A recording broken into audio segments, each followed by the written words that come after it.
कराची की एक घनी और बिल्कुल खामोश रात थी। जिन्ना अस्पताल के 5वें फ्लोर पर सिर्फ इमरजेंसी लाइट्स जल रही थी और पूरा कॉरिडोर अंधेरे में डूबा हुआ था। घड़ी रात के 2:कुछ दिखा रही थी।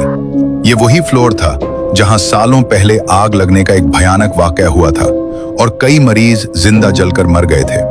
तब से लोग इस फ्लोर को मनहूस समझते हैं और रात के वक्त अकेला कोई वहां नहीं जाता। इस रात एक नई नर्स अपनी नाइट ड्यूटी पर थी। उसे सिर्फ अपनी जिम्मेदारी पूरी करनी थी और वो उन कहानियों पर ज्यादा यकीन नहीं रखती थी।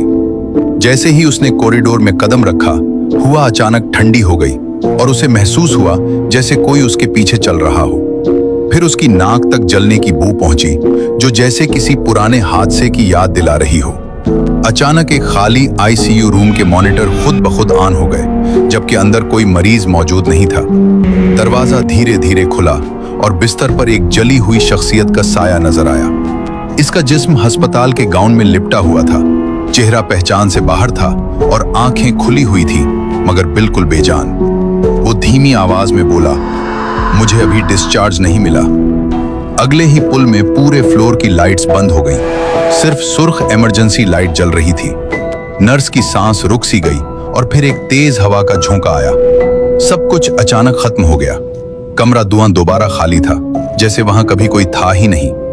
सुबह अमले ने चेक किया तो उस आईसीयू रूम का नंबर अस्पताल के रिकॉर्ड्स में मौजूद ही नहीं था।